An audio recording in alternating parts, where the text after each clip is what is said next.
Active voice म्हणजे करता असलेली वाक्य आणि पॅसिव्ह व्हॉइस म्हणजे करता नसलेली वाक्य. मित्रांनो, दिसायला तुम्हाला असं वाटेल की हे काय सर आपल्याला सांगतात आणि काय शिकवताय, ऑब्जेक्टिव्ह इंग्लिशचा आणि याचा काय संबंध आहे. परत सांगतो की हे आपण मुळाला पाणी घालतोय.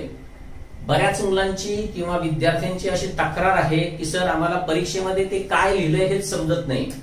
तर आपण अगदी पार बेसिक पासून सुरुवात करतोय, अर्थात बेसिक जे मला अभिप्रेत आहे त्या बेसिक पासून सुरुवात करतोय. त्यामुळे ह्याच्यावरती खास कॉन्सन्ट्रेट करा. जेवढं हे चांगलं कराल तेवढं तुम्हाला रिझल्ट चांगले मिळतील, एवढा फक्त विश्वास ठेवा. बर, आज आपण ऍक्टिव्ह व्हॉइस म्हणजे करता आणि करता नसलेली वाक्य, ऍक्टिव्ह व्हॉइस ज्याच्यामध्ये सब्जेक्ट असतो आणि पॅसिव्ह व्हॉइस म्हणजे ज्याच्यामध्ये सब्जेक्ट नसतो. बरोबर आहे. हे दोन प्रकार सगळ्यात महत्त्वाचे लक्षात ठेवायचे. आता होतं काय बघा की ऍक्टिव्ह व्हॉइस मध्ये सब्जेक्ट असतो आणि पॅसिव्ह व्हॉइस मध्ये सब्जेक्ट नसतो. पण होतं काय बघा की ज्या वेळेला परीक्षेमध्ये एखादं वाक्य येतं, कारण ते परीक्षेमध्ये वाक्य कुठल्याही प्रकारचं येऊ शकतं. म्हणजे उदाहरणार्थ समजा एका परीक्षेमध्ये आलेलं एक मी वाक्य मुद्दामून तुम्हाला इकडे दाखवतो. ते वाक्य असं आहे,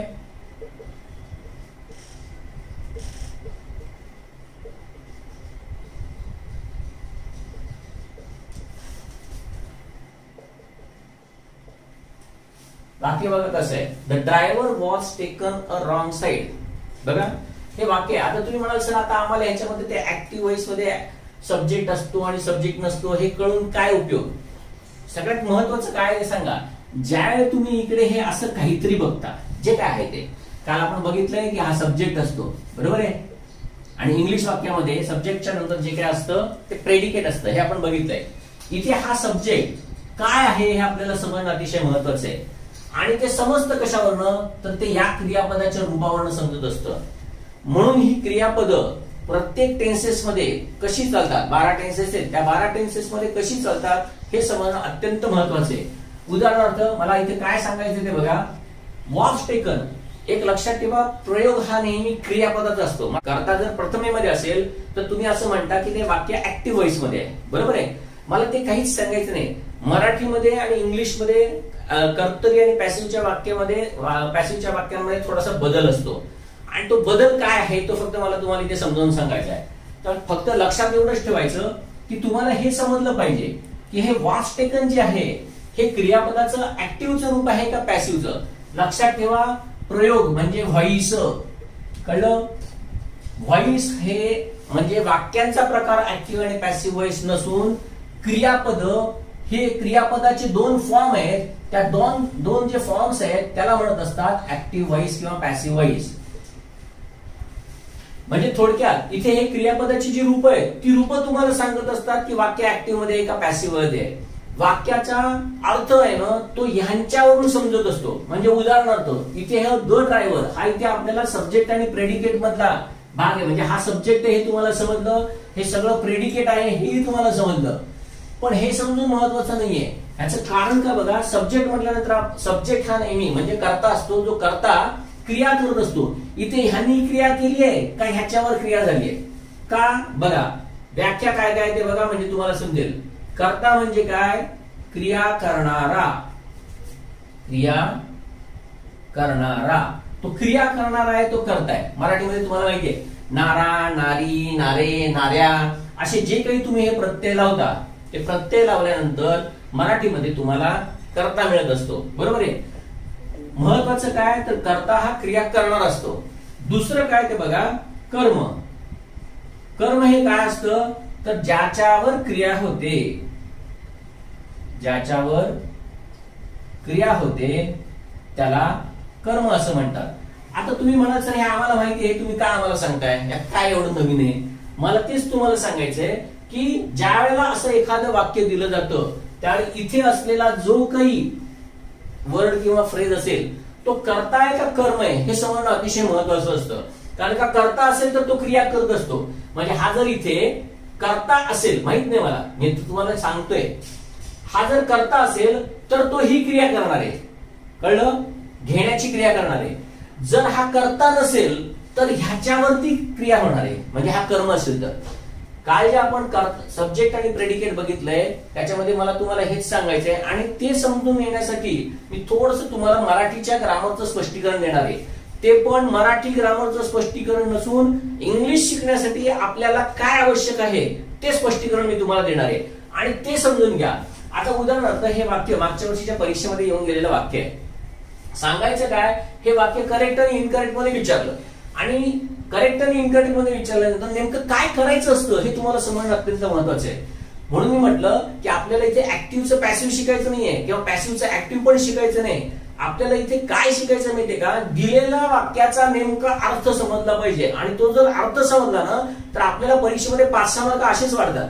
बर, आता इथे दिसताना असं आपल्याला वाटतं आपल्याला असं वाटतं की ड्रायव्हरने चुकीची बाजू घेतली आहे असा या वाक्याचा अर्थ आहे. बरोबर आहे, ड्रायव्हरने चुकीची बाजू घेतलेली आहे म्हणजे रॉंग साइड घेणारा कोण आहे तर ड्रायव्हरच आहे, म्हणजे तो करता एवढं आपल्याला समजतंय. बरोबर आहे, बर ठीक आहे.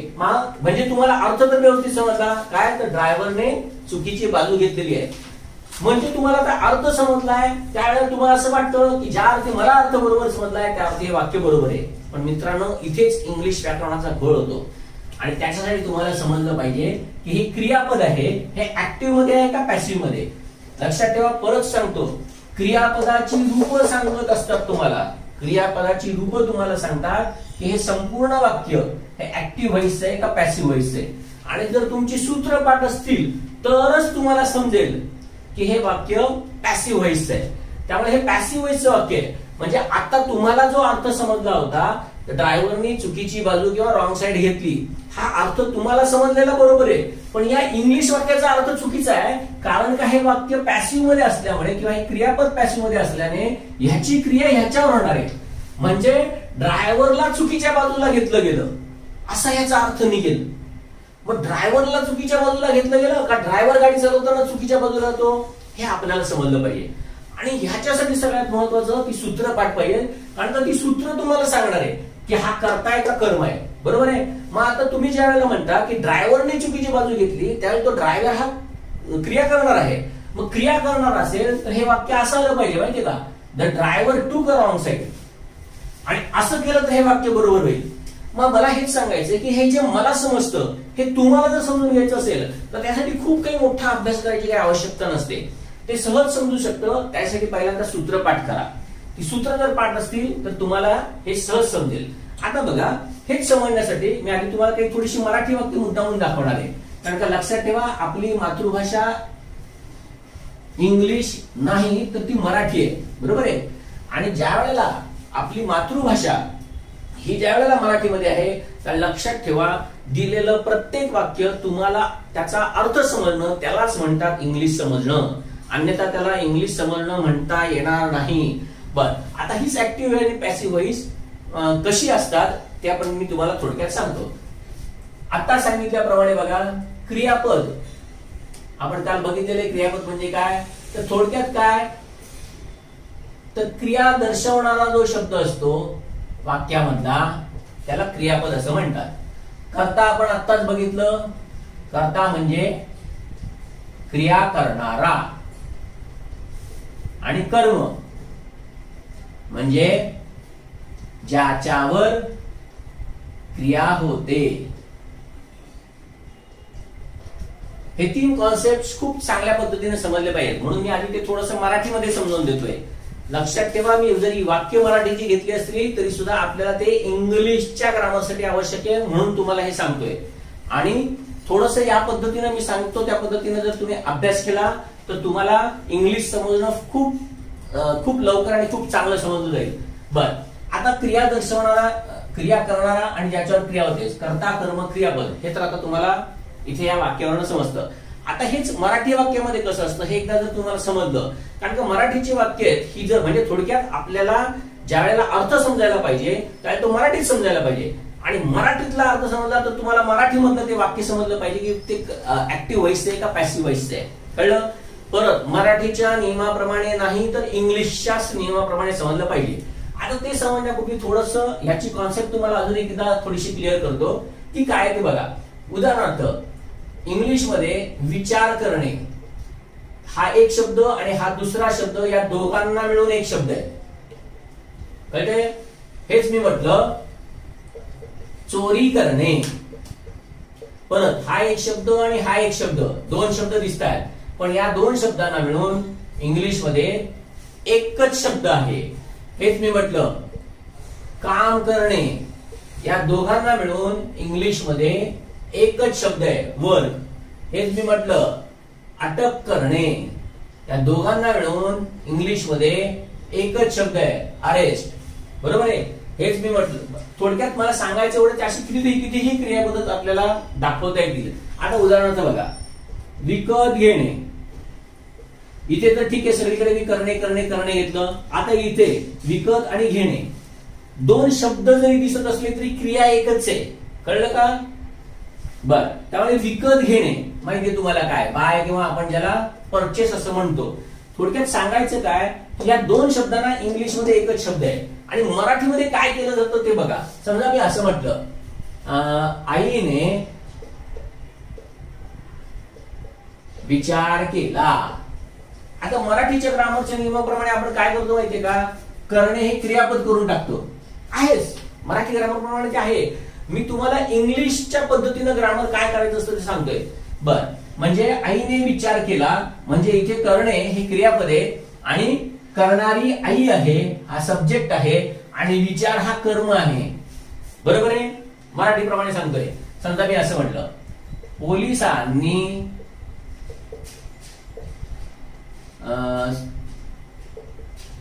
संदीपला अटक केले. आता बघा, मराठी ग्रामर प्रमाणे मी काय करणार, याला वर्ब म्हणणार. बरोबर आहे? आणि नंतर काय करणार, याला सब्जेक्ट करणार. आणि मग नंतर काय करणार, करण्याची क्रिया अटकेवर झाली म्हणून हा प्रत्यक्ष कर्म, आणि नंतर त्याच्यावर झाली म्हणून हा अप्रत्यक्ष कर्म. आता मी याला सध्या असं म्हणतो, आपल्याला ते प्रत्यक्ष कर्म काय अप्रत्यक्ष कर्म काय समजून घ्यायचंय. आता फक्त तुम्हाला मी काय सांगते लक्षात ठेवा. तर तुम्ही मराठीप्रमाणे हे जर असलं करायला गेला तर हे चूक आहे. कळलं? तुम्हाला समजलं काय पाहिजे की विचार करणे या दोन्ही शब्दांना मिळून एकच शब्द इंग्लिश मध्ये आहे. म्हणजे थिंक हे क्रियापद तिकडे आहे आणि विचार करणारी आई. संदीपला अटक केले, अटक करणे क्रियापद, अटक करणारे पोलीस आणि अटक करण्याची क्रिया संदीपवर झाली. कळलं? सगळ्यात महत्वाचं ते तुम्हाला हे समजलं पाहिजे की वाक्यामध्ये सगळ्यात महत्वाचं, काल पण तुम्हाला सांगितलं की व्हर्ब म्हणजेच क्रियापद हा आत्मा आहे. आत्मा वाक्याचा आत्मा आहे. क्रियापदाशिवाय वाक्य कधीही पूर्ण होऊ शकत नाही. त्यामुळे क्रियापद हे सगळ्यात महत्वाचे समजणं. आता एकदा क्रियापद एकदा समजलं की आता आपण त्या क्रियापदालाच फक्त प्रश्न विचारायचा असतो की त्या क्रियापदाला जर प्रश्न विचारला ती क्रिया करणारा कोण आहे तरच आपल्याला करता मिळतो आणि ज्याच्यावर क्रिया होते त्याला कर्म म्हणतात हे आपल्याला मिळतं. थोडक्यात काय, क्रियापद हे आपल्याला वाक्य ऍक्टिव्ह मध्ये आहे का पॅसिव्ह मध्ये आहे हे समजावून देत असतं. बर, आता मला काय सांगायचं ते नीट लक्षात घ्या. हे मी तुम्हाला मराठी मधलं का सांगतोय माहितीये का, मराठी मधली ही सगळी वाक्य समजली तुम्हाला. ऍक्टिव्ह व्हॉइस काय आहे, पॅसिव्ह व्हॉइस काय आहे, हे एकदा जर तुम्हाला समजलं ना तर मग तुम्हाला इंग्लिश मधली फक्त सूत्र माहित असू दे, ती सूत्र माहित असल्यानंतर इंग्लिश मधलं तुम्हाला वाक्याचा अर्थ लगेच समजायला मदत होते. आता ती कशी होते लक्षात ठेवा. इंग्लिश सोपं जाण्यासाठी मी काही माझे स्वतःचे नियम बनवलेत. परत हे माझे स्वतःचे नियम नाही, तुम्हाला लवकर शिकता यावं म्हणून मी काही बदल केलेले ग्रामर मध्ये. अर्थात हे तुम्हाला समजणार पण नाही आणि समजून घेण्याच्या भानगडीत पडू नका, फक्त ते समजून घेण्याच्या भानगडीत पडा. बरोबर आहे? म्हणजे आपलं काम फक्त तेवढंच आहे की ते समजून घ्यायचंय. आता मी इथे काही वाक्य देणार आहे, ती वाक्यामध्ये आपण हे सगळं शोधायचंय आणि हे एकदा शोधलं की मग तुम्हाला समजेल मी काय सांगतोय ते. बर, आता समजा म्हणजे मी इथे काही वाक्य लिहितो इकडे मी आणि नंतर मग आपण पुढचं हे करूया.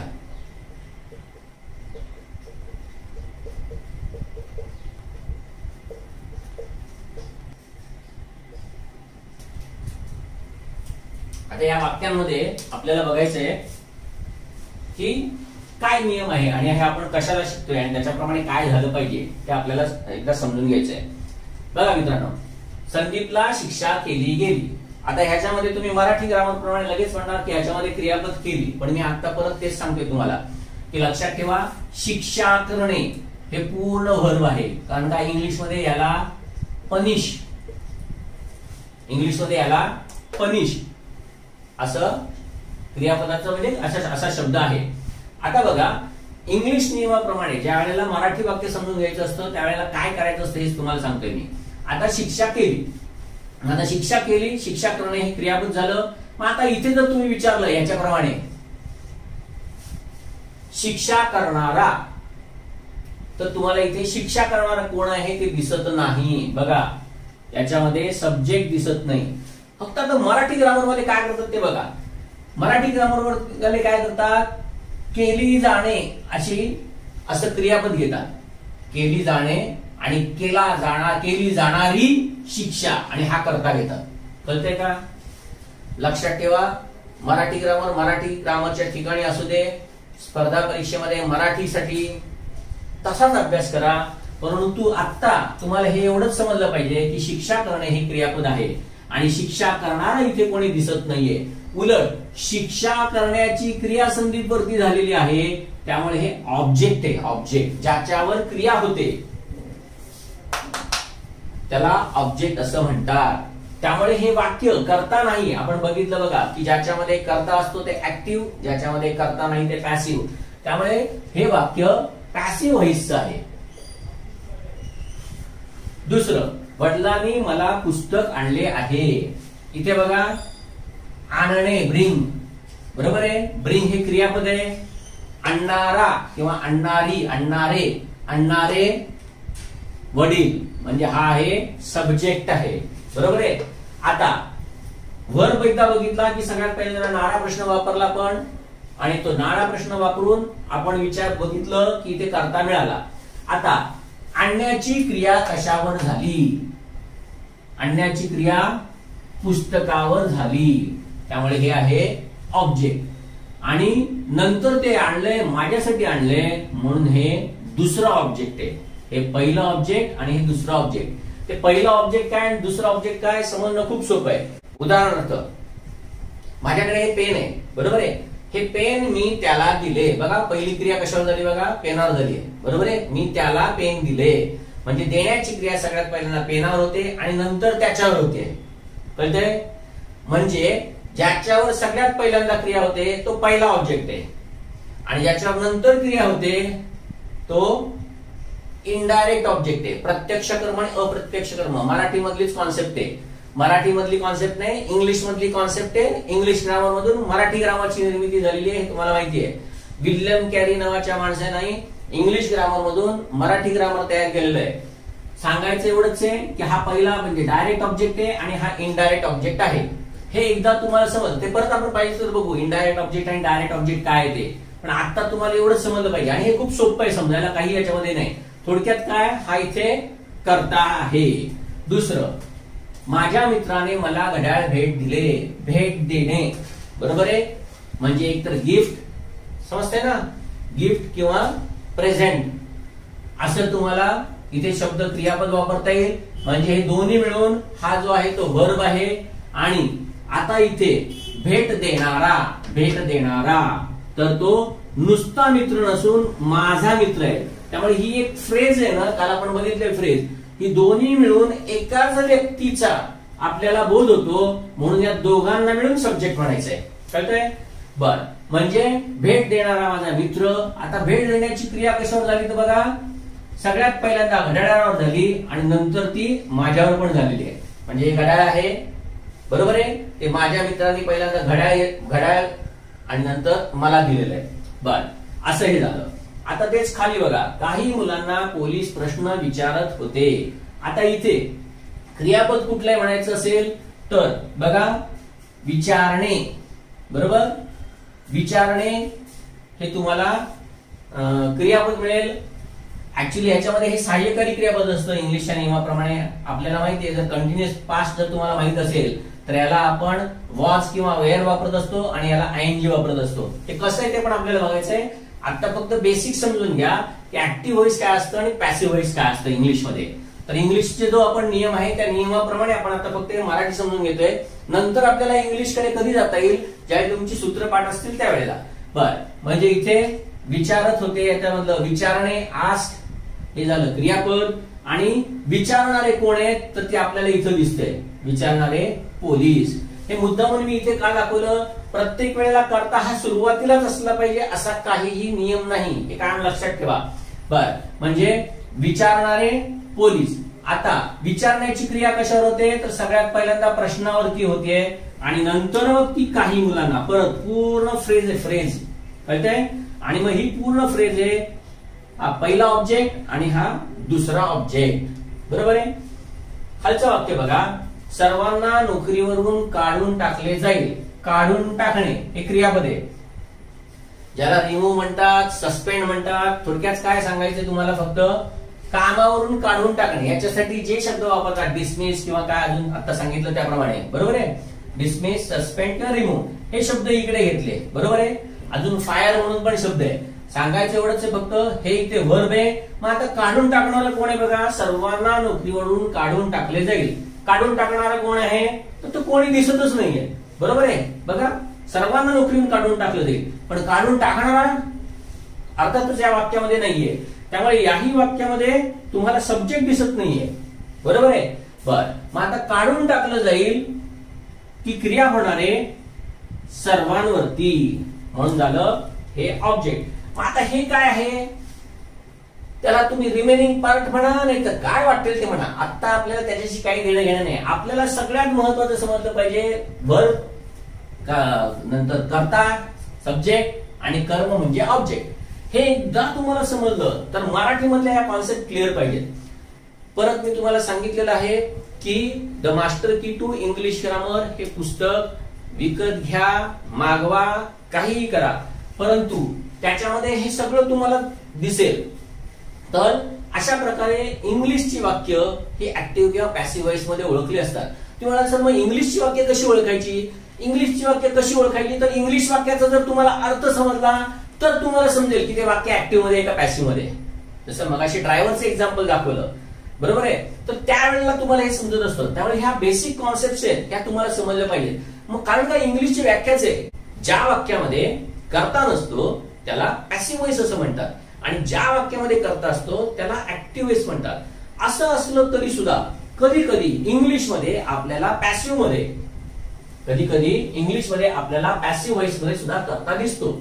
जसं तुमची सगळ्यांची सूत्र माहिती, म्हणजे सूत्र जरी तुमची पाठ नसली तरी तुम्हाला हे माहितीये, शाळेमध्ये असल्यापासून आपल्याला शिकवलं असल्यामुळे, की तिथे बाय अधिक सब्जेक्ट असं असतं. मग तो जो बाय आणि सब्जेक्ट आहे तो म्हणजे काय. मग आता मी जी व्याख्या सांगितली की इंग्लिशमध्ये कधीही सब्जेक्ट हा पॅसिव्ह वॉइस मध्ये नसतो. मग तो असतो तो केव्हा असतो ते पण तुम्हाला सांगतो. तो जो बाय सब्जेक्ट आहे तो कसा आहे बघा. समजा मी असं म्हटलं, सरकारकडून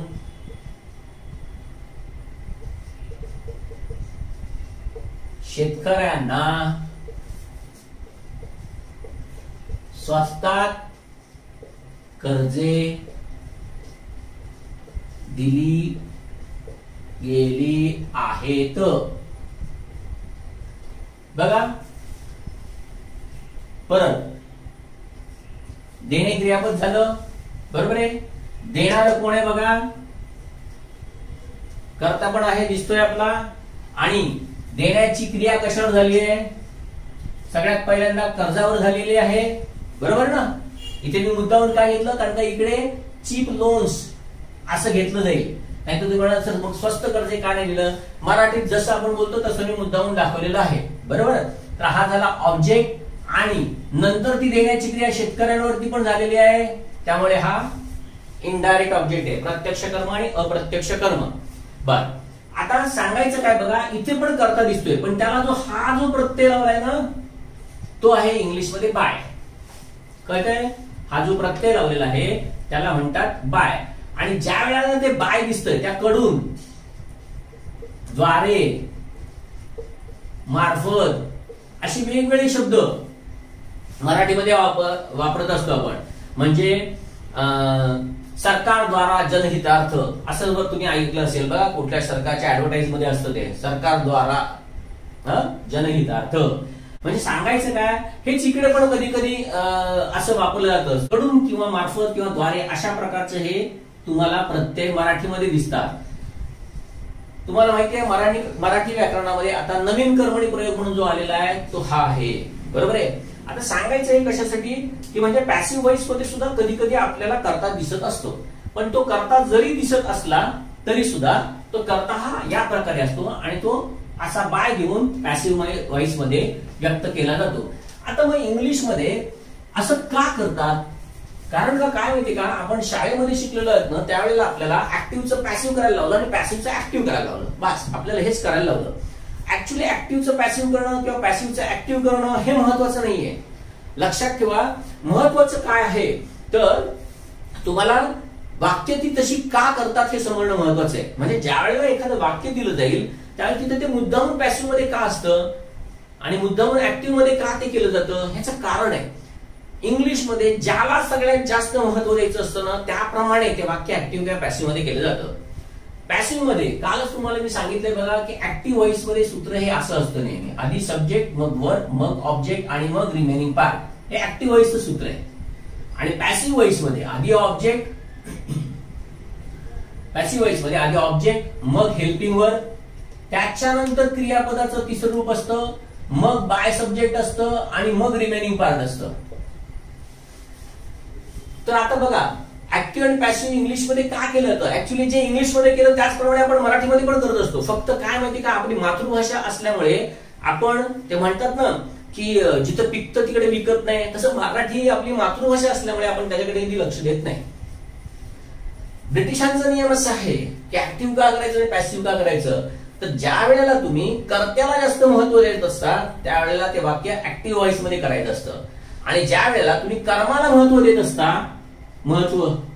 कर्त्याला ज्यावेळी महत्व देत असता त्यावेळी ते वाक्य ऍक्टिव्ह व्हॉइसचं असतं आणि ज्यावेळी कर्माला महत्व देत असता त्यावेळी ते वाक्य पॅसिव्हचं असतं. मग हे तुम्हाला ऍक्टिव्ह पॅसिव्ह समजणार कधी, तर ते फक्त ह्याच्यावरनं समजणार आहे.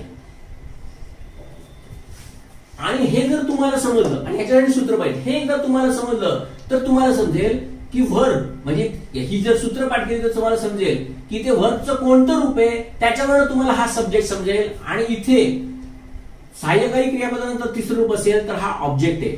आत्ताच आपण बघितलं, हा नेहमी क्रिया करत असतो आणि इथे मात्र ही क्रिया ह्याच्यावरती होत असते. बघा, मगाशी जी मराठी वाक्य केलेत ना, ते एकदा तुम्ही बघितले ना तर तुम्हाला हे व्यवस्थित समजेल मी काय सांगतोय ते.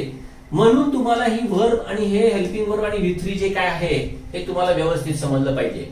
बर, हे झालं ऍक्टिव्ह आणि पॅसिव्ह कसं ओळखायचं. तर त्या हिरव्या ग्रामरच्या पुस्तकामध्ये याची प्रॅक्टिस दिलेली आहे. ते प्रॅक्टिस अवश्य करा. जेवढी तुम्ही जास्त प्रॅक्टिस कराल तेवढं तुम्हाला अजून चांगलं समजायला लागेल. आणि हे समजणं खूप महत्वाचं आहे. सध्या स्पर्धा परीक्षेचा पॅटर्न बदललेला आहे आणि मी तुम्हाला माझ्या गेल्या 20 वर्षाच्या अनुभवाने मी तुम्हाला एवढंच सांगतो की मित्रांनो, जर तुम्हाला वाक्यांचा अर्थ समजला ना तर तुम्हाला मार्क्स मिळालेच पाहिजेत. आणि हेच मी नंतर हळूहळू पुढे हेच सांगणार आहे. सतत मी मराठी सांगतो, हे लक्षात ठेवा. बर, चला, हे झालं. आता आपल्याला ऍक्टिव्ह व्हॉइस काय असतं आणि पॅसिव्ह व्हॉइस काय असतं हे आपल्याला समजतं. आता बघा, कर्म ज्याच्यावर क्रिया होते, तर ज्याच्यावर क्रिया होते त्या कर्माला, ते कर्म दोन प्रकारचे असतात हे आता आपण बघितलं. तेही थोडक्यात मी पुन्हा सांगतो आणि मग नंतर आपण थोड्याशा अजून पुढच्या भागाकडे जाऊ. बघा, आता ज्याप्रमाणे सांगितलं की समजा मी असं म्हटलं, त्याने मला पुस्तक दिले. नंतर मी म्हटलं, मी त्याच्याकडे चेंडू फेकला. नंतर लोकांनी चोराला पोलिसांकडे सोपवले. त्याने शिवाजीचे आम्हाला वर्णन केले. हे मुद्दाम वाक्य देण्याच्या मागचं कारण आहे आणि खास करून समजून घ्या. मराठी ग्रामर मध्ये आणि इंग्लिश ग्रामर मध्ये काही फरक आहेत आणि हे फरक समजणं अतिशय महत्वाचं आहे. कारण का सगळेजण ज्या भ्रमामध्ये आहेत ना, त्या भ्रमामधून मला तुम्हाला बाहेर काढायचं आहे. लक्षात ठेवा, स्पर्धा परीक्षा आता या इकडे जायला लागलेली आहे, सुरुवात झालेली आहे. कशी ते आपण सुद्धा नंतर बघणार आहोत, पण हे आता समजणं का महत्वाचं आहे ते बघा. उदाहरणार्थ इथे तुम्हाला समजलं देणे हे क्रियापद आहे, बरोबर, आणि देणे क्रियापद आहे त्यामुळे देणारा तो आहे, त्यामुळे हा सब्जेक्ट आहे, बरोबर. आणि आता तुम्हाला इथे हे दिसेल की देणारा सब्जेक्ट, देणारा तो कर्ता आहे. अजून तुम्हाला काय दिसतंय बघा की देण्याची क्रिया सगळ्यात पहिल्यांदा पुस्तकावरती झाली आणि मग माझ्यावरती झाली. मग ही ज्याच्यावर सगळ्यात पहिल्यांदा क्रिया होते म्हणजे देण्याची क्रिया पुस्तकावर होते, त्यामुळे हे ऑब्जेक्ट 1 आहे, आणि नंतर ती माझ्यावर होते म्हणून तो ऑब्जेक्ट 2 आहे. म्हणजे याला मराठीमध्ये आपलं इंग्लिशमध्ये याला डायरेक्ट ऑब्जेक्ट असं म्हणतात आणि ह्याला इनडायरेक्ट ऑब्जेक्ट असं म्हणतात. समजतंय? प्रत्यक्ष कर्म आणि अप्रत्यक्ष कर्म, बरोबर आहे. आता मराठीच्या नियमाप्रमाणे बघा काय आहे ते बघा. म्हणजे तुम्हाला सांगतो मराठीच्या नियमाप्रमाणे जर तुम्ही क्रियापदाला काय हा प्रश्न विचारला तर तुम्हाला प्रत्यक्ष कर्म मिळतं. जसं बघा काय दिले, पुस्तक, आणि कोणाला हा प्रश्न विचारला तर तुम्हाला इनडायरेक्ट ऑब्जेक्ट मिळतं. थोडक्यात काय काय आणि कोणाला हे आपल्याला मराठीमध्ये कर्माची ओळख करून देत असतात. बर, मला ते सांगायचं नाहीये, तुम्हाला अर्थ समजला तर काय होतं आणि काय रूल आहे मराठीमध्ये किंवा इंग्लिश मध्ये सुद्धा रेन मार्टिन पर्यंत काय रूल आहे, परंतु ह्याच्या पुढे जाऊन स्पर्धा परीक्षा अजून काय काय पुढे येणार आहे याची मला तुम्हाला अंदाज द्यायचा आहे, कारण का हे अतिशय महत्वाचं आहे. आणि इकडे आता स्पर्धा परीक्षा चाललेली आहे. पुढचं बघूया आपण. बघा फेकणे हे क्रियापद आहे, फेकणारा मी आहे त्यामुळे हा सब्जेक्ट आहे.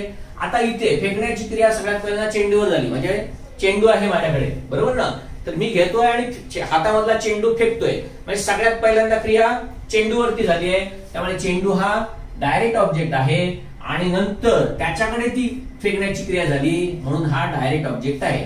आता बघा मराठीच्या नियमाप्रमाणे आता आपण बघितलं काय आणि कोणाला, बरोबर आहे, म्हटल्यानंतर तुम्हाला डायरेक्ट ऑब्जेक्ट आणि इनडायरेक्ट ऑब्जेक्ट मिळतात. एकदम बरोबर आहे. मला त्याच्याबद्दल म्हणायचं नाहीये की आपल्या डोक्यामध्ये काय काय कॉन्सेप्ट भरले गेलेत ना हे आपल्याला समजलं पाहिजे. बघा मराठीच्या नियमाप्रमाणे डायरेक्ट ऑब्जेक्ट असतो हा नेहमी वस्तुवाचक असतो, बरोबर आहे, निर्जीव असतो. वाळंबे तुम्ही अभ्यास केला असेल, मराठी ग्रामरचा अभ्यास केलाय, तुम्हाला सगळ्यांना हे माहिती आहे, बरोबर आहे. तर डायरेक्ट ऑब्जेक्ट जो असतो तो काय असतो, वस्तुवाचक असतो, आणि इनडायरेक्ट ऑब्जेक्ट हा नेहमी काय आहे, व्यक्ती आहे, व्यक्ती, बरोबर आहे, व्यक्तिवाचक आहे. परंतु हा नियम अर्धवट आहे. इंग्लिश ग्रामर साठी हा नियम अर्धवट आहे, ह्याच्याकडे लक्ष ठेवा. का? त्यासाठी मी मुद्दाहून पुढची वाक्य दिलेत बघा तुम्हाला. आता इकडे बघा सोपवणे हे क्रियापद आहे आणि सोपवणारे कोण आहेत तर लोक आहेत, त्यामुळे इकडे सब्जेक्ट आणि वर्ब तर झालं. आता बघा काय सोपवले, विचारा काय सोपवले, बघा काय आले, बरोबर आहे. ऍक्च्युली काय सोपवले नाही, कोणाला सोपवले आहे ते जाऊ दे, अजून पुढे चला तुम्हाला समजेल. बर, म्हणजे सोपवण्याची क्रिया, हे चोर आहेत आणि त्यांना पोलिसांकडे सोपवलं, बरोबर ना, म्हणजे हा डायरेक्ट ऑब्जेक्ट आहे, बरोबर, प्रत्यक्ष कर्म आहे. आणि तेच आता तुम्ही इकडे बघाल तर सोपवण्याची क्रिया नंतर पोलिसांकडे झाली आहे, त्यामुळे हा इनडायरेक्ट ऑब्जेक्ट आहे. आता बघा मराठीतला नियम काय बघा, प्रत्यक्ष कर्म हे काय आहे, वस्तुवाचक, आणि अप्रत्यक्ष कर्म हे काय आहे, व्यक्तिवाचक. बघा आता कुठं दिसतंय मला सांगा, हा निर्जीव आहे का, वस्तू आहे का? मला सांगायचं ते नाही. इंग्लिश मध्ये ना याच्यावरती, कारण का अनेक परीक्षा सीडीएस आहेत किंवा अजून काही परीक्षा आहेत ज्या परीक्षांना मी शिकवतो, एसएससी आहे, सीजीएल आहे, या सगळ्या परीक्षा आहेत ना या पुढे गेलेल्या आहेत. अजून फक्त एमपीएससी गेलेली नाहीये, पण ती गेली नाही असं नाही, ती आता या प्रवासाकडे चाललेली आहे, एवढं लक्षात ठेवा. आणि तो प्रवास आहे ना पुढचा, म्हणून मित्रांनो लक्षात ठेवा, इंग्लिशला कमी लेखू नका. इंग्लिशला कमी लेखला तर परत आषाढी कार्तिकी भक्तजन येती, तसं पुढच्या वर्षी पुन्हा प्री मग मेन्स. असं करू नका, नीट अभ्यास करा. मला काय सांगायचं ते नीट लक्ष ठेवा, हळूहळू तुम्हाला हे सगळं समजायला लागेल. मला फक्त एवढंच सांगायचंय की प्रत्यक्ष कर्म हा सुद्धा व्यक्ती असू शकतं आणि अप्रत्यक्ष कर्म हे सुद्धा व्यक्ती असू शकतं. कळतंय? इकडे पण बघा, त्याने, बर इथे आपण करू वर्णन करणे, हे झालं क्रियापद. बरोबर आहे? वर्णन करणारा तो आहे, त्यामुळे तो सब्जेक्ट झाला. बर, आता वर्णन करण्याची क्रिया सगळ्यात पहिल्यांदा शिवाजीवरती झाली, त्यामुळे इथे हा डायरेक्ट ऑब्जेक्ट झाला आणि हा इनडायरेक्ट ऑब्जेक्ट झाला, कारण का वर्णन करण्याची क्रिया पहिल्यांदा शिवाजीवरती झाली आणि नंतर आमच्यावरती झाली आहे. मग आता बघा, शिवाजी पण निर्जीव आहे का? नाही. म्हणजे थोडक्यात मला सांगायचं हेच आहे की अशा भ्रमामध्ये राहू नका. तुम्हाला फक्त हे समजलं पाहिजे, डायरेक्ट ऑब्जेक्ट आणि इनडायरेक्ट ऑब्जेक्ट. हे जसं मराठीमध्ये आहे ना, तसंच इंग्लिश मध्ये कसं होतं ते बघा, म्हणजे तुम्हाला समजेल. समजा मी असं म्हटलं, ही गेव मी, नंतर द डॉक्टर सजेस्टेड हर. बर, त्याच्यानंतर आय एक्सप्लेन्ड देम. अजून बघा, banks gave us. He described us his wife. हे तर एका परीक्षेमध्ये येऊन गेलेलं वाक्य आहे आणि हे तुम्हालाच तुमच्याच एका ऑब्जेक्टिव्हच्या पेपरमध्ये येऊन गेलेलं वाक्य आहे. फक्त ते वाक्य कसं आहे ते मी आता हे सांगत नाही, आपल्याला ते नंतर शिकायचं आहे. मला फक्त ना तुम्हाला हेच सांगायचं आहे की जे आता आपण बघितलं डायरेक्ट ऑब्जेक्ट आणि इनडायरेक्ट ऑब्जेक्ट, हे डायरेक्ट आणि इनडायरेक्ट ऑब्जेक्ट असं असतं. आता बघा ना, समजा मी नुसतं इथे अजून एक वाक्य दाखवलं बघा, आय टॉट हिम किंवा शी टोल्ड मी. बरोबर आहे? आता ही वाक्य बघा, पहिल्या या वाक्याकडे जाऊया. आता बघा काय, प्रत्यक्ष कर्म हे नेहमी काय असतं मराठीच्या नियमाप्रमाणे, तर ते वस्तुवाचक असतं, वस्तुवाचक. आणि अप्रत्यक्ष कर्म हे सजीव असतं. आता इथे बघा, तुम्हाला इंग्लिश प्रमाणे हे समजेल, सिंपल पास्टचा रूल वापरला इकडे मी. बरोबर आहे ना? सिंपल पास्ट मध्ये आधी सब्जेक्ट असतं, नंतर क्रियापदाचं दुसरं रूप असतं आणि त्याच्यानंतर ऑब्जेक्ट असतं. म्हणजे हा सब्जेक्ट आहे, हे क्रियापदाचं दुसरं रूप आहे आणि हा ऑब्जेक्ट आहे. बरोबर आहे? आता बघा, तुम्हाला इथे हे समजेल की आय टॉट हिम म्हणजे मी त्याला शिकवलं. बरोबर आहे? म्हणजे त्याच्यावर डायरेक्ट क्रिया होते ना. आता मी तुम्हाला शिकवतोय म्हणजे तुमच्यावर डायरेक्ट क्रिया होते ना.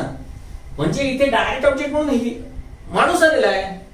येऊ दे ना, मला तुम्हाला तेच सांगायचंय. हे सगळं तुम्हाला येतंय, मला फक्त पुढे जाऊन तुम्हाला सांगायचंय की परीक्षेमध्ये आल्यानंतर काय करायचं ते समजलं पाहिजे. मग आय टॉट हिम, मी त्याला शिकवलं, इथपर्यंत समजलं. आता हा इथे ऑब्जेक्ट आहे आणि हा डायरेक्ट ऑब्जेक्ट आहे. इकडे पण बघा, शी टोल्ड मी, तिनं मला सांगितलं. बरोबर आहे? वरचाच नियम वापरलाय. हा सब्जेक्ट आहे, हा वर्ब आहे आणि हे ऑब्जेक्ट आहे. परत इथे पण सजीव आहे. मग हा काय डायरेक्ट ऑब्जेक्ट आहे का? तर हो, तो डायरेक्ट ऑब्जेक्ट आहे पण सजीव आहे. कळतंय? बर, आता पुढे बघूया. हे तर दोन तुम्हाला समजलं. आता इकडची जी वाक्य आहेत ना, ती बघा. ही वाक्य बघितल्यानंतर मी तुम्हाला हे का शिकवायचं हे तुम्हाला समजायला लागेल. आता बघा, ही गेव मी, याचा अर्थ काय? त्याने मला दिले. बरोबर ना? सगळं सिंपल पाचशे मुद्द्यावर वाक्य लिहिले, साध्या भूतकाळातली. बरोबर आहे? त्याने मला दिले, याच्याबद्दल काही दुमत नाहीच आहे. म्हणजे तुम्ही सुद्धा मनामध्ये हाच अर्थ घेतला असाल. बर, ही गेव मी, त्याने मला दिले. दुसरं बघा काय, द डॉक्टर सजेस्टेड हर म्हणजे काय? डॉक्टरने तिला सुचवले. बरोबर आहे? पुढचं वाक्य बघा, आय एक्सप्लेन्ड देम म्हणजे मी त्यांना समजावले. बरोबर आहे? पुढचं, बँक्स लेंड अस म्हणजे काय? बँका आपल्याला उसने देतात. लेंडचा अर्थ उसने देणे. बरोबर? आणि तिसरा, ही डिस्क्राइब्ड अस हिज वाईफ. बघा, तुम्ही काय अर्थ करणार तो बघा आणि तुम्ही जो अर्थ करणार आहात, कारण का अनेक ठिकाणी शिकवल्यामुळे मला माहिती आहे तुम्ही काय अर्थ करणार आणि तोच अर्थ मी इकडे सांगतोय, तोच रीती इथे लिहितोय. त्याने त्याच्या पत्नीचे आम्हाला वर्णन केले. बरोबर आहे. ही जी सगळे हे वाक्यांचे अर्थ आहेत. आता समजा उद्या तुम्हाला परीक्षेतच विचारलं, बघा मी काय सांगतोय, आता आपण का शिकलोय प्रत्यक्ष कर्म आणि अप्रत्यक्ष कर्म. आणि जर परीक्षेमध्ये तुम्हाला जर ही अशा प्रकारची वाक्य विचारली तर तुम्हाला हेच समजलं पाहिजे बाबा ही अशा प्रकारची वाक्य विचारली, आता ह्याच्यामध्ये तर काय मला तर सगळंच बरोबर दिसतंय. मला हेच तुम्हाला सांगायचंय, जे तुम्हाला पटकन समजतं ना ते आधीनं धरून चालत जरा किंवा ते चुकच आहे ते का तेच तर मला तुम्हाला शिकवायचंय. बघा हे घेऊन मी त्याने मला दिले, तुमच्यासाठी हे एकदम बरोबर आहे. हे सगळे जे अर्थ दिले डॉक्टरने तिला सुचवले, मी त्यांना समजावले, बँका आपल्याला उसने देतात आणि त्याने त्याच्या पत्नीचे आम्हाला वर्णन केले. वाक्यांचे अर्थ तुम्हाला एकदम परफेक्ट समजले, पण कशासाठी वाक्य विचारले हे तुम्हाला समजलं नाहीये, म्हणून हा सगळा मला प्रपंच करायला लागतोय. म्हणून मी म्हणतोय की बेसिक म्हणजे नाउन ऍडजेक्टिव्ह बाजूला ठेवा ते सगळं. इंग्लिश वाक्य त्यांनी समजत नाही. आता जे तुम्हाला मी शिकवलं प्रत्यक्ष कर्म काय आणि अप्रत्यक्ष कर्म काय ते जर तुम्ही इकडे जर वापरलं तर तुम्हाला समजेल. बरोबर. आता इकडे बघा ही घेऊ मी, आता ह्याचा अर्थ काय होतो हा जर मी तुम्हाला सांगितलं तर तुम्हाला शॉक बसेल. शॉक. बघा कसं ते. आता त्याने मला दिले, आता समजा त्याने पेन दिले तर पेनावरती क्रिया होणार आहे. त्याने पेन दिले, त्याने पुस्तक दिले, त्याने वही दिली, त्याने पैसे दिले, त्याच्या सगळ्यामध्ये क्रिया ही निर्जीव वस्तूवरती होते. बर. इथे मात्र काय दिसतंय सजीव. म्हणजे ह्याचा अर्थ काय होतो माहितीये का, त्याने मलाच देऊन टाकले. बघा मी काय सांगते ते नीट लक्ष घ्या. बघा इथे मी समजा असं म्हटलं ही गेव अ बुक, फक्त एवढंच घ्या, ही गेव अ बुक. याचा अर्थ काय होणार आहे बघा, त्याने पुस्तक दिले. बरोबर ना. मग त्याने पुस्तक दिले हा इथे अर्थ आहे, हा एकदम बरोबर आहे, मला काही म्हणायचंच नाही याच्याबद्दल. आणि तसंच तुम्ही इथे अर्थ केलाय, त्याने मला दिले, पण ह्याचा अर्थ काय होतो तो समजून घ्या. त्याने मला दिले म्हणजे मी एक वस्तू झालो आणि मी त्याने मलाच देऊन टाकलं कोणाला तरी, म्हणजे हा अर्थ चुकीचा आहे. पुढचं बघा, द डॉक्टर सजेस्टेड हर. मग ह्याचा पण अर्थ काय झाला की डॉक्टरांनी तिला सुचवलं. म्हणजे डॉक्टरांनी खरं म्हटलं तर औषध सुचवायचं असतं. औषध न सुचवता डॉक्टर काय म्हणतात, तुला औषधाची गरज नाही, तिला घेऊन जा. अरे बघा वाक्य आतापर्यंत बरोबर वाटत होतं, पण वाक्याचा अर्थ समजला ना तर तुम्हाला समजेल बापरे, म्हणजे आपल्याला जे इंग्लिश समजतंय हे किती चुकीचं आहे. परत तुम्हाला इंग्लिश बरोबर समजतोय, पण इंग्लिशच्या वाक्याचा अर्थामध्ये काय दडलंय ना हे समजत नाही. आणि स्पर्धा परीक्षा आता इकडे जायला लागली. ह्याच्यावर मी उदाहरण पण देतो तुम्हाला, लगेच तुम्हाला समजेल. मी एकही पार्ट असा शिकवणार नाही की जो परीक्षेला आवश्यक नाही. बघा पुढे, आय एक्सप्लेन्ड देम. आता इथे तुम्हाला एकदा हा ऑब्जेक्ट आणि काय अर्थ होतो समजला, इथे आता तुम्हाला समजेल की आय एक्सप्लेन देम म्हणजे काय. इथे बघा मी टीचर आहे की नाही, मग मी रूल समजावले पाहिजेत नक्की. इथे मी काय करतो माहिती का, मी त्यांना समजावले म्हणजे ते काय आहेत ना हे समजवते. अरे ह्याला काय अर्थ आहे का.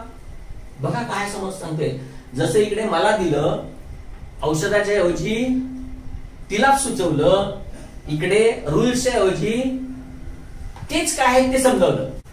म्हणजे मला सांगायचं एवढंच आहे की आपल्याला वाटणारा अर्थ बरोबर वाटतो, पण तो ऍक्च्युली चुकीचा असतो. आणि चुकीचा आहे का नाही हे समजण्यासाठी तुम्हाला हे समजलं पाहिजे की प्रत्यक्ष कर्म म्हणजे ज्याच्यावर डायरेक्ट क्रिया होते. बघा ज्याच्यावर डायरेक्ट क्रिया होते त्याला म्हणतात प्रत्यक्ष कर्म. डायरेक्ट क्रिया झाली आहे, कळलं का. मेडिसिन वरती नाही झाली, तिच्यावरती झाली. बघा आय एक्सप्लेन, डायरेक्ट ऑब्जेक्ट नाही, डायरेक्ट इनडायरेक्ट ऑब्जेक्ट वरती क्रिया झाली आहे, कळतंय. बर. खाली बघा, बँक्स लेंडर्स. बँका आपल्याला उसने देतात. ऍक्च्युली बँक काय उसने देतात तर कर्ज उसने देतात, पैसे उसने देतात. बरोबर ना. इथे नाही, ते आम्हालाच उसने देऊन टाकतात. म्हणजे कोण कर्ज मागायला आले ना, थांबा हे घ्या घेऊन जा. अरे बँका उसने, समजते का मी काय सांगतोय ते. म्हणजे प्रत्यक्ष कर्म आणि अप्रत्यक्ष कर्म का समजलं पाहिजे. हा ह्याच्याऐवजी बघा मी समजा असं तुम्हाला दिलं, आता मगाशी सांगितल्याप्रमाणे समजा मी असं म्हटलं शी आस्क्ड मी, हे चालणार आहे. तिनं मला विचारलं, कारण माझ्यावरती डायरेक्ट क्रिया झाली, समजते ना. पण तसं ह्या बाबतीत होत नाहीये, म्हणून तुम्हाला हे समजलं पाहिजे. आता पुढचं बघा, ही डिस्क्राइब अस हिज वाईफ. मगाशी मराठीमध्ये ज्याप्रमाणे मी तुम्हाला सांगितलं की दोन कर्म असतात, त्यावेळी ती दोन्ही कर्म निर्जीव पण असू शकतात आणि दोन कर्म ही सजीव पण असू शकतात. इथे बघा दोन कर्म दिसत आहेत तुम्हाला. पुढे आधी मराठी बघा म्हणजे तुम्हाला इंग्लिश समजेल.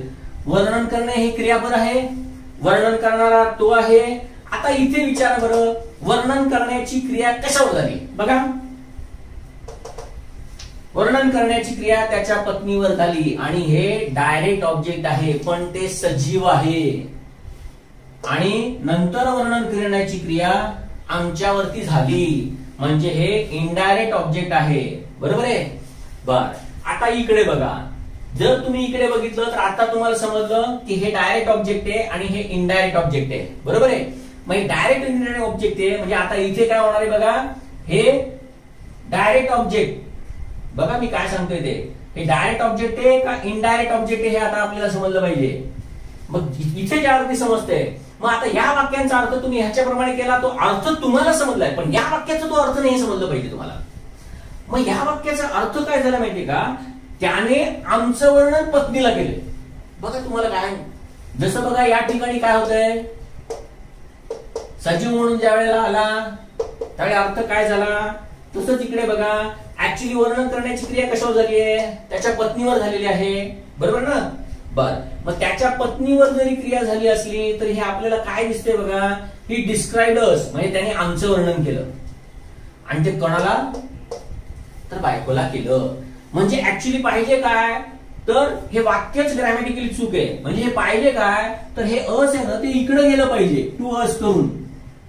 तर मग म्हणजे मला सांगायचंच आहे की ज्या वेळेला असे दोन सजीव कर्म म्हणून असतात किंवा ज्या वेळेला दोन निर्जीव हे कर्म म्हणून असतात त्यावेळेला असा प्रिपोजिशन लावायला लागतं. कळतंय. बघा थोडासा नियम अजून तुम्हाला हा सांगतो म्हणजे तुम्हाला मी काय म्हणतोय ते लगेच समजेल.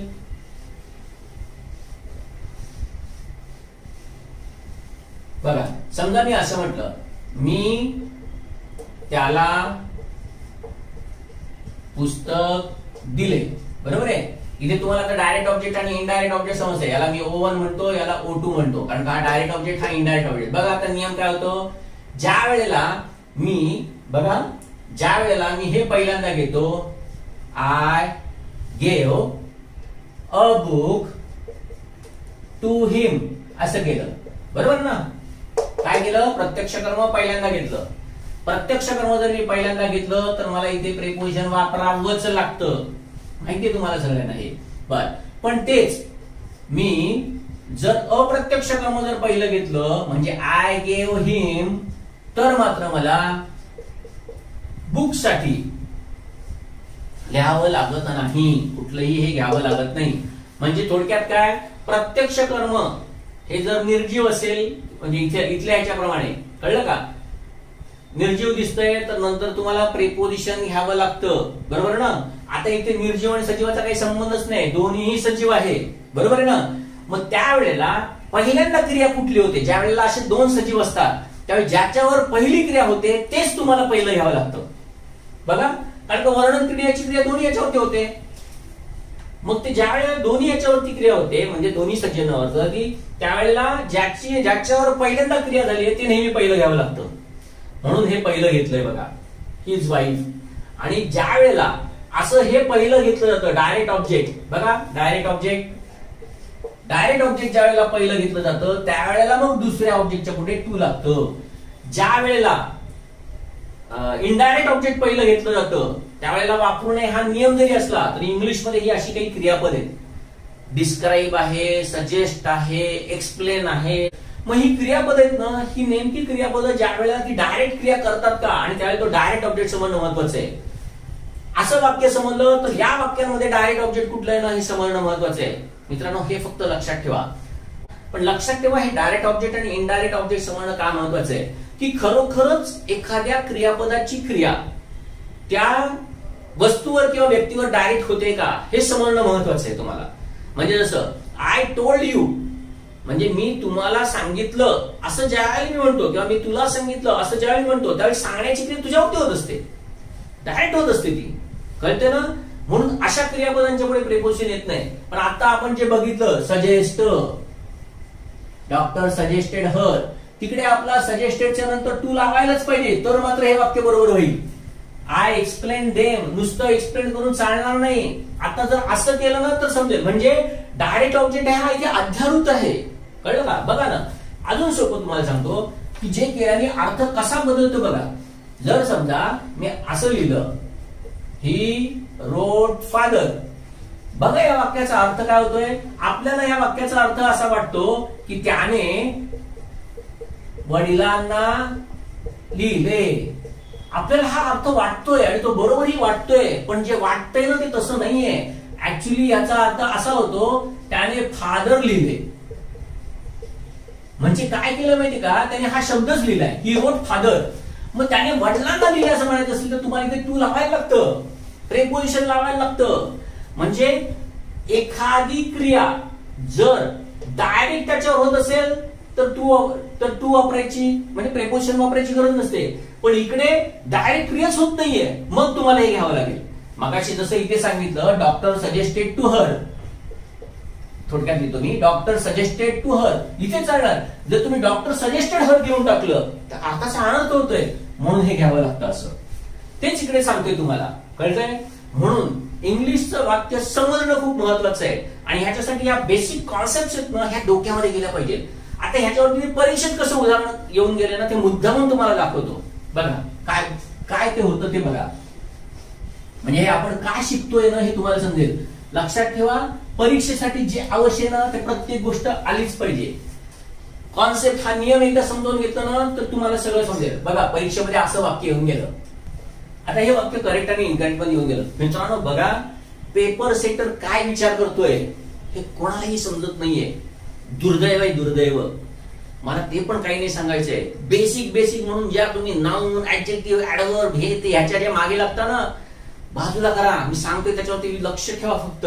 बघा आता हे परीक्षेमध्ये येऊन गेले वाक्य, नुसतं तुम्हाला प्रत्यक्ष कर्म आणि अप्रत्यक्ष कर्म ह्याच्या कॉन्सेप्ट जर समजल्या ना तर तुम्हाला मी सांगतोय ना ते काय ते समजेल. इतकं आपण बेसिक पासून शिकतोय. बघा, I asked him for a pencil. तुम्हाला माहिती आहे आस्क फॉर म्हणजे मागणे. म्हणजे थोडक्यात काय, मी त्याला पेन्सिल मागितली पण त्याने मला दिलं नाही, पण त्याने मला दिली नाही.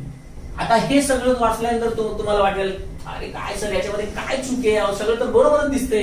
हेच मला तुम्हाला सांगायचंय. ज्या अर्थी प्रश्नपत्रिकेमध्ये वाक्य विचारलं जाते ना त्यावेळी सगळ्यात पहिल्यांदा असा विचार करायला शिका की ज्या अर्थी इथे वाक्य दिले ना ते पहिल्यांदा चूकच असेल. मुद्दामून ही धारणा ठेवायला सुरुवात करा.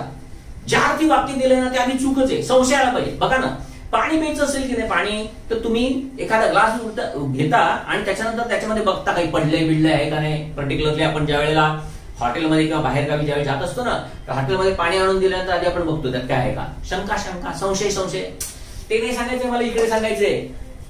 स्पर्धा परीक्षेमध्ये एखादं वाक्य दिलंय आणि आपल्याला बरोबर वाटतंय, एकतर आपला अभ्यास काहीच नाही आणि तरी सुद्धा आपल्याला बरोबर वाटतंय, आपल्याला इंग्लिश काही समजतच नाही आणि तरी पण आपल्याला बरोबर वाटतंय. अरे नक्कीच काय देण्याच्या मागे काहीतरी हेतू तरी असलं पाहिजे. बघा आता इथपर्यंत बरोबर आहे, मी त्याला पेन्सिल मागितली, बरोबर आहे. पण आता इकडे बघा, ह्याचा अर्थ काय झाला तो बघा. आता मला सांगितलं मी तुम्हाला गिव्हमीचा अर्थ काय होतोय.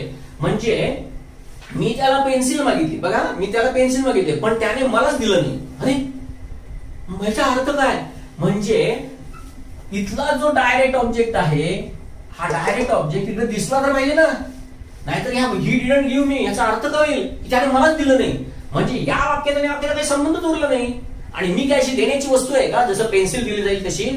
म्हणून तुम्हाला हे समजलं पाहिजे की डायरेक्ट ऑब्जेक्ट काय आणि इनडायरेक्ट ऑब्जेक्ट काय.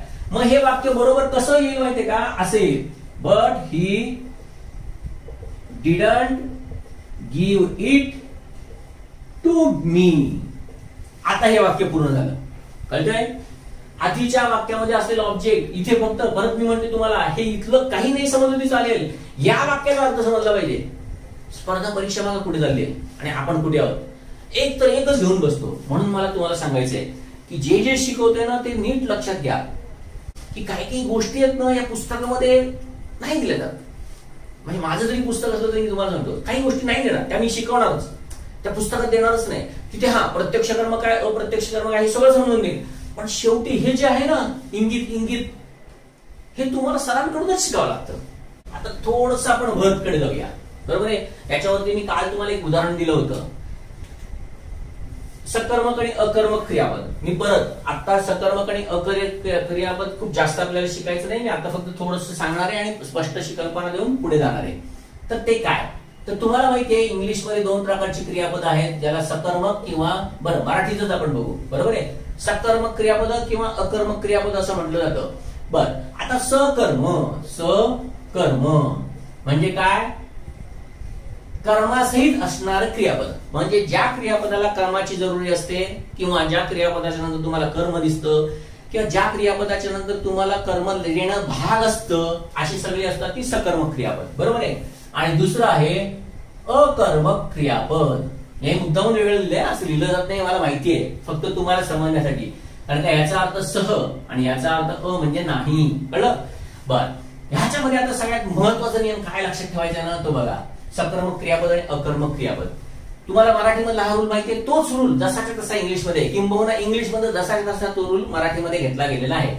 तर सकर्मक क्रियापदामध्ये तुम्हाला माहितीये की अलीकडे या 2 वर्षामध्ये म्हणजे 18 आणि 19 मध्ये सकर्मक क्रियापद आणि अकर्मक क्रियापदावरती प्रश्न विचारले गेलेत क्लास 2 आणि क्लास 3 ला. सोपं आहे, मला त्याच्याबद्दल काहीच म्हणायचं नाही, मी फक्त माझं शिकवण्याचं काम करतोय, बरोबर आहे.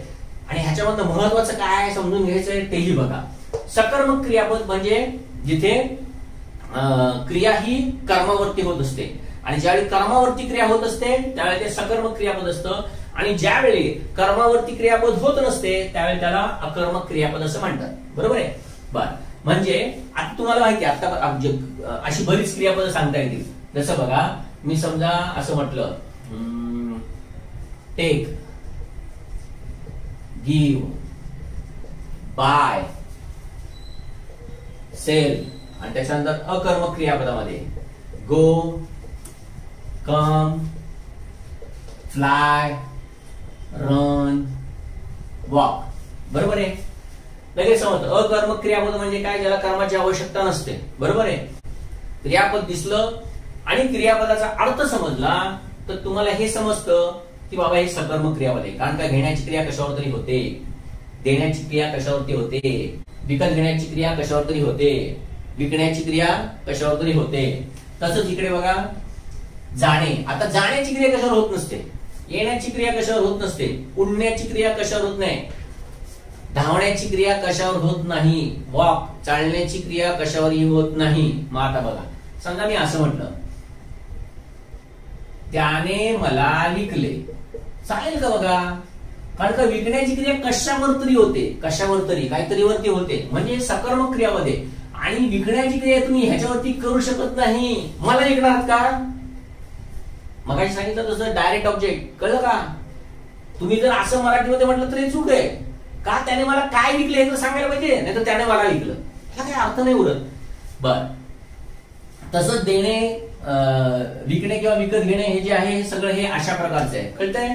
बर, आणि हे जे आहे ते अकर्मक क्रियापद आहे. मग आता समजा तुम्हाला असं वाक्य दिलं, मुले मैदानावर खेळत होती.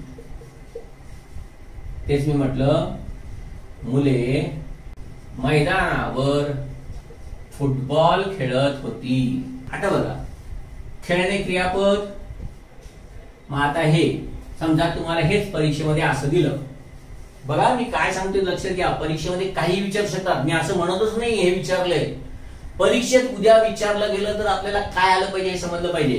कारण का, मी आता तुम्हाला सांगितलं की सकर्मक क्रियापद आणि अकर्मक क्रियापद हे परीक्षेमध्ये आजकाल विचारायला लागले. परीक्षेमध्ये आतापर्यंत खूप सोपी वाक्य विचारलेली आहेत, मला त्याच्याबद्दलही काही म्हणायचं नाहीये. मला फक्त तुम्हाला सांगायचंय की उद्या जर प्रश्न बदली करून विचारला तर तुम्हाला समजलं पाहिजे. उदाहरणार्थ इकडे आता बघू, समजा असं हेच वाक्य इथे लिहिलं, the children were playing on the ground.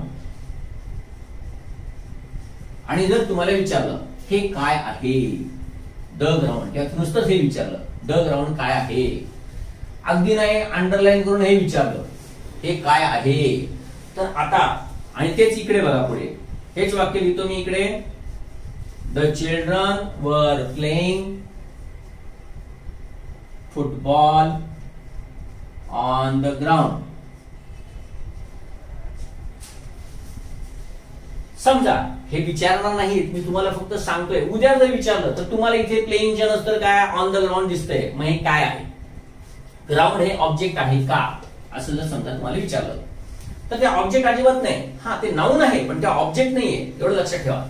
मग आता उद्या समजा विचारलं हे काय आहे ऑन द ग्राउंड, तर तुम्हाला हे समजलं पाहिजे की ह्या वाक्याचा ज्यावेळी अर्थ समजतो त्यावेळी तुम्हाला हे समजतं की ह्याच्यामध्ये on the ground he phrase आहे. इथे फ्रेज नाही दिसत या, पण तिथे फ्रेज दिसते. इथे मैदानावर एक नाऊन दिसतंय आणि त्याच्या पुढे तुम्हाला वर हा शब्द दिसतोय, बरोबर ना. म्हणजे ज्याला तुम्ही मराठीमध्ये शब्दयोगी अव्यय म्हणता तो दिसतोय तुम्हाला. ते नाही चाललंय, मला सांगायचं काय बघा. उद्या समजा अंडरलाईन केलं गेलं आणि तुम्हाला विचारलं की हे काय आहे, म्हणजे फ्रेज तर आहे तर निश्चित. मग ती फ्रेज आता कुठली आहे, तर ती नाऊन फ्रेज आहे का ऍडजेक्टिव्ह फ्रेज आहे का ऍडवर्ब फ्रेज आहे, कळतंय. मग तुम्हाला हे समजलं पाहिजे की इकडे जे क्रियापद आहे तिथे खेळण्याची क्रिया कशावर होते ह्या वाक्यामध्ये दाखवलेलंच नाहीये. बघा कसे इथे दाखवलंय फुटबॉलवरती होते, म्हणजे इथे हे क्रियापद उपयोग याचा अकर्मक क्रियापद म्हणून केलेला आहे, समजतंय. खेळणारी मुलं आहेत ती स्वतःवरतीच क्रिया करून घेत आहेत, त्यामुळे इथे या क्रियापदाचा उपयोग अकर्मक प्रमाणे केलेला आहे.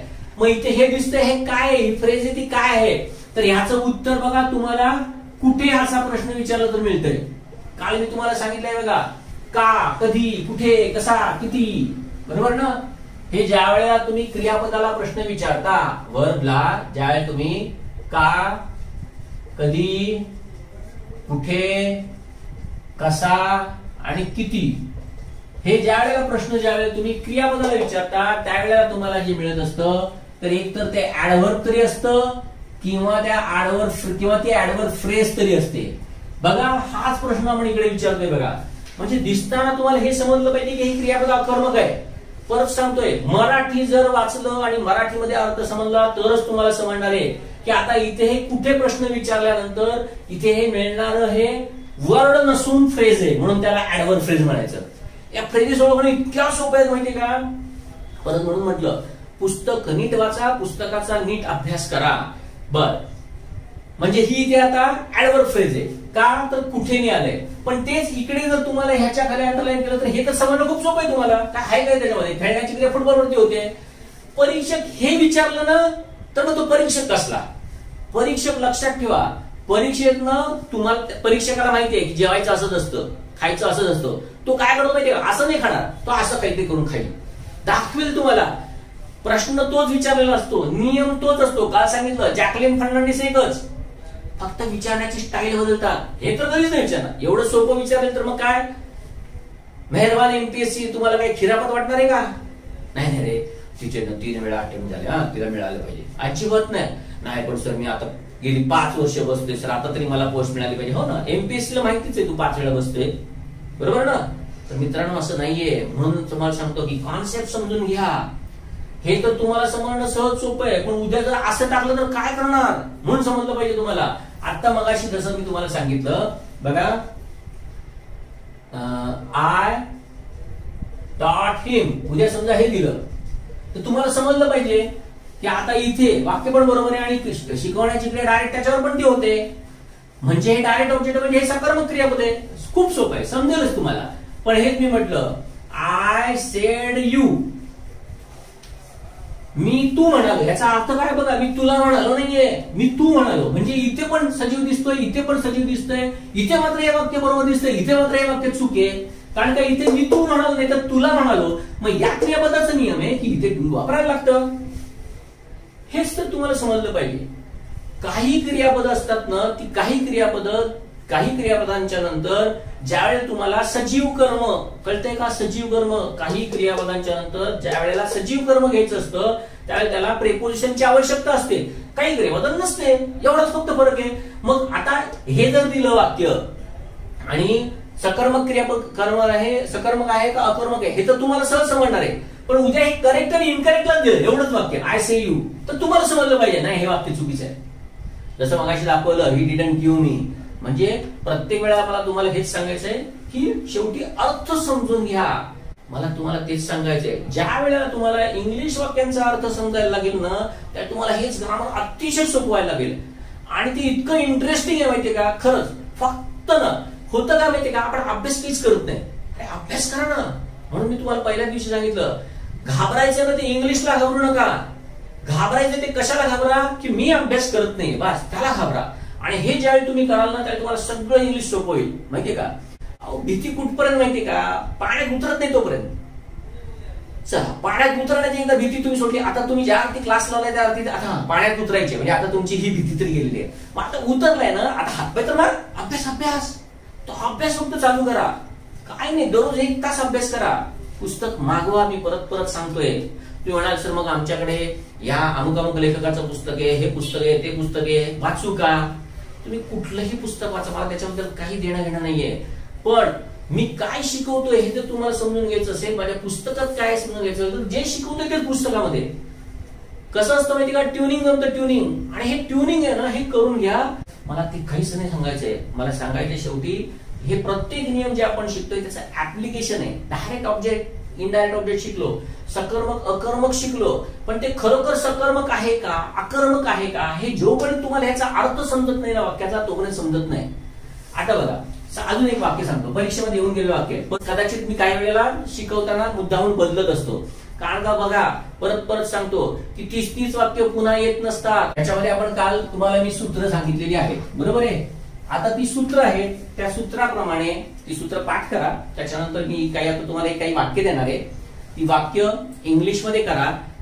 तसंच पुस्तक जर तुम्ही घेतलं तर त्या पुस्तकामध्ये, कारण का शेवटी आपल्याला अर्थ समजणं महत्वाचं आहे हे लक्षात ठेवा.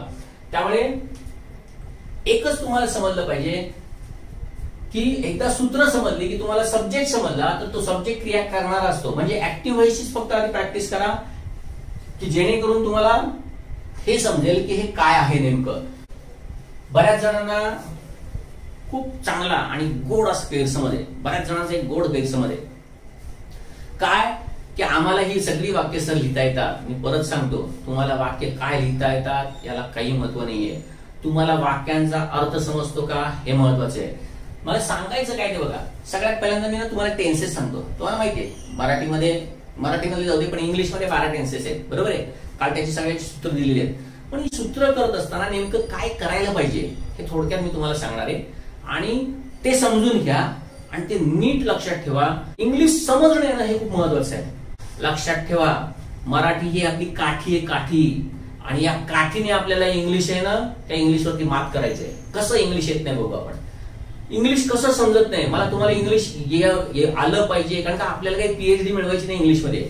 मला सांगायचं फक्त एवढंच आहे की इंग्लिश समजून घेण्याचा प्रयत्न करा. इंग्लिश समजलं तरच उपयोग आहे.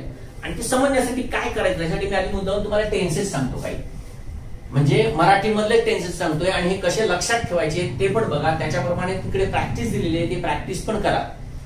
पहिलं बघा, सिंपल प्रेझेंट. मी मुद्दा आधी सगळे काळाचे नाव लिहितो. Simple present, simple past, simple future, continuous present, continuous past, continuous future, आणि त्याच्यानंतर परफेक्ट प्रेझेंट, परफेक्ट पास्ट आणि परफेक्ट फ्युचर.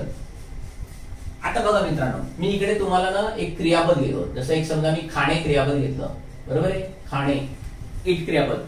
परत मी सांगतोय ही प्रॅक्टिस ना मुद्दामून प्रत्येकाने करायची.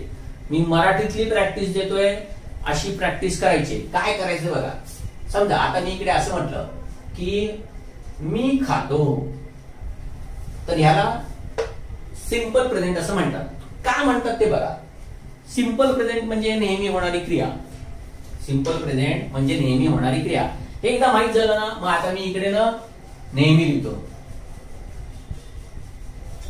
परत हे जनरल रूल आहेत, कळलं का. आधी जनरल रूलनी समजून घ्यायचं आणि मग नंतर एक्सेप्शन बघत राहायचं. बर, म्हणजे मी खातो म्हणजे नेहमी खातो, म्हणजे हे सिंपल प्रेझेंट आहे. आता हेच याचा भूतकाळ जर केला तर मी खाल्ले.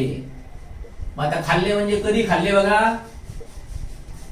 आणि सिंपल फ्युचर मध्ये मी खाईन म्हणजे कधी खाईन, नंतर, बरोबर आहे. बघा मला काय सांगायचं नीट लक्षात द्या. खाणे हे क्रियापद, बरोबर आहे, खाणे हे क्रियापद. हे एकमेव क्रियापद बघा तुम्हाला सिंपल टेन्सेस मध्ये दिसते बघा. खातो, खाल्ले आणि खाईन, बरोबर आहे. सिंपल प्रेझेंट मध्ये तुम्हाला फक्त हे एकमेव क्रियापद दिसते. पण तेच कंटिन्युअस मध्ये केल्यानंतर मराठीमध्ये हे असं करायला लागतं, मी खात आहे. मग मी खात आहे म्हणजे काय, मी आत्ता ज्या वेळेला बोलत आहे त्यावेळेला खात आहे असा अर्थ असतो त्याचा, बरोबर आहे. हेच मी खात होतो.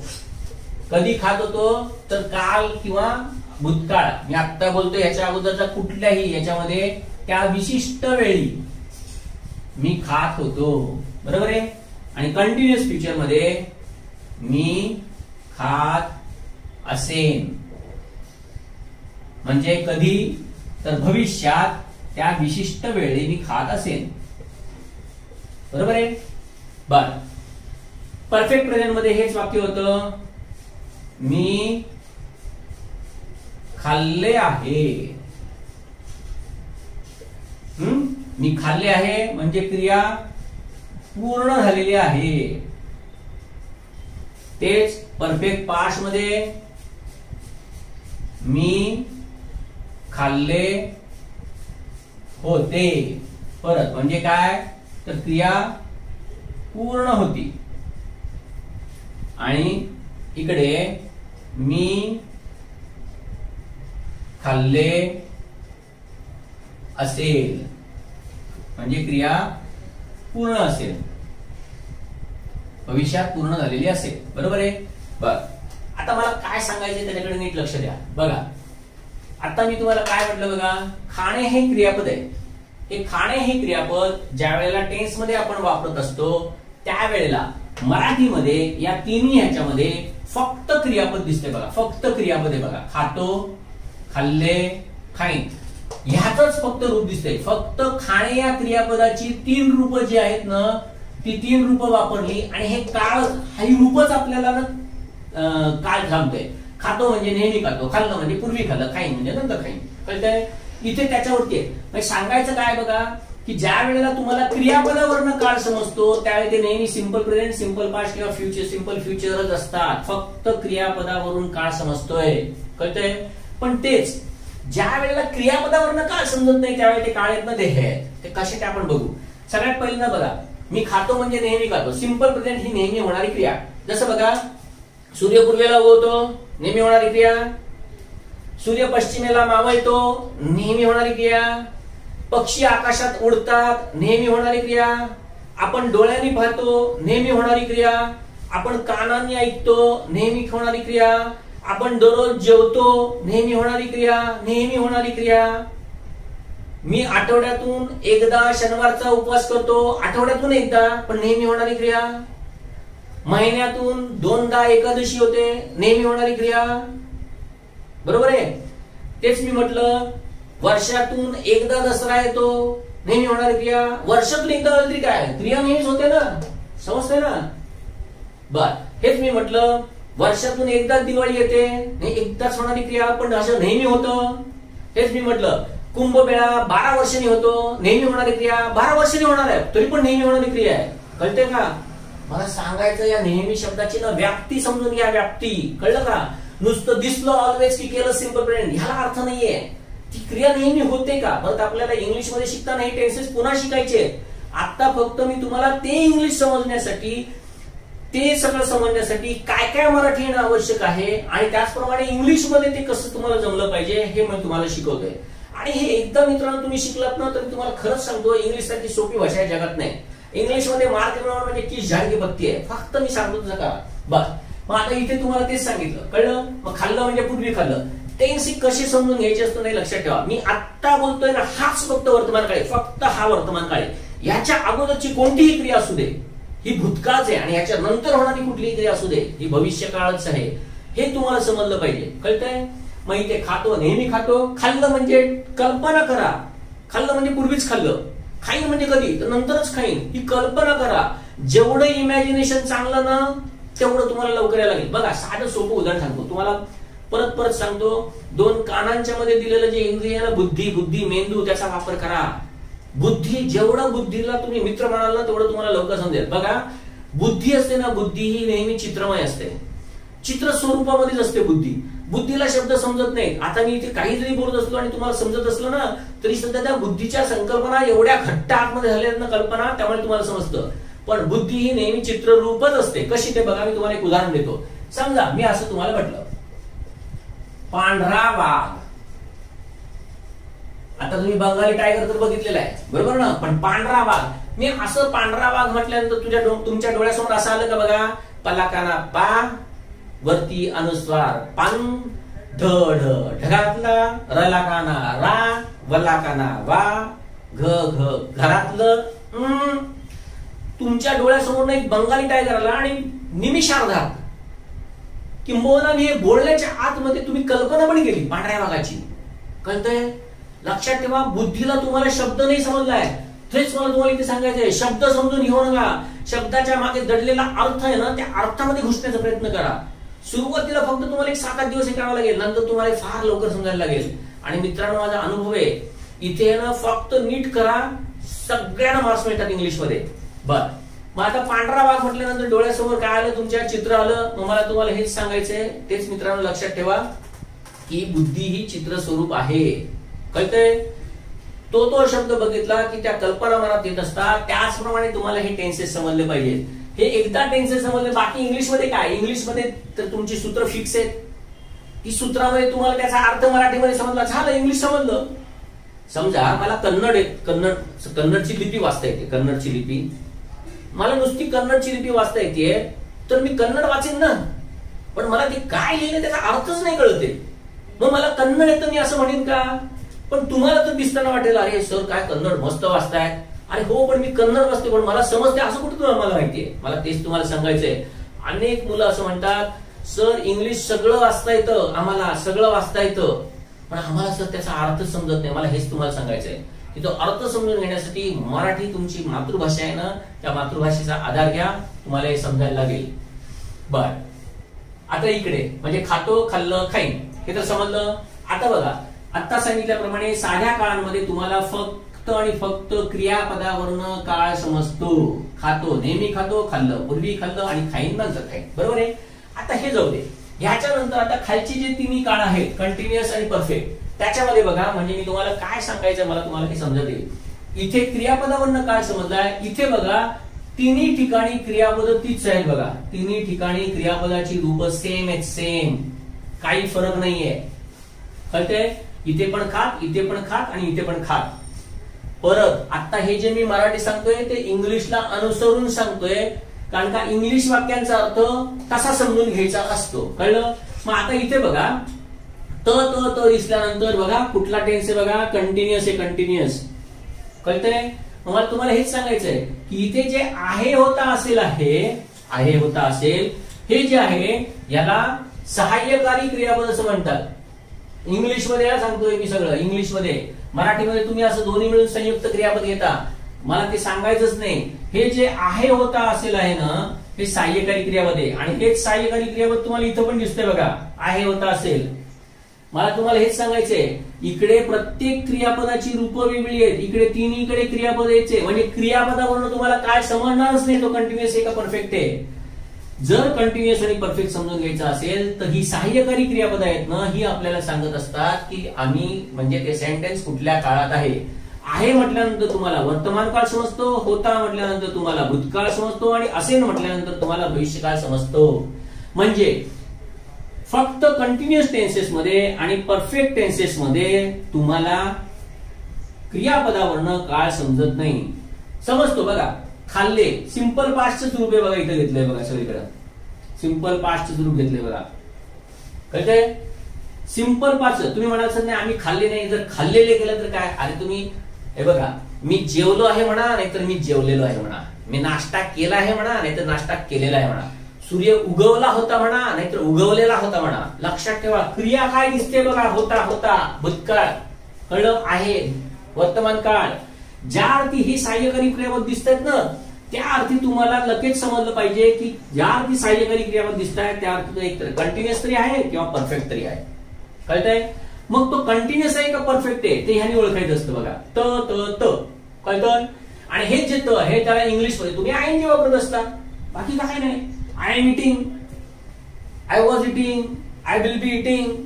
बर, सांगायचं काय, हे जे त आहे हे त तुम्हाला कंटिन्युअस सांगत असतात. आणि हे सिंपल पास्टच्या क्रियापदाच्या पुढे ज्या वेळेला आहे होत असलेलं दिसतं त्यावेळेला ते परफेक्ट असतात.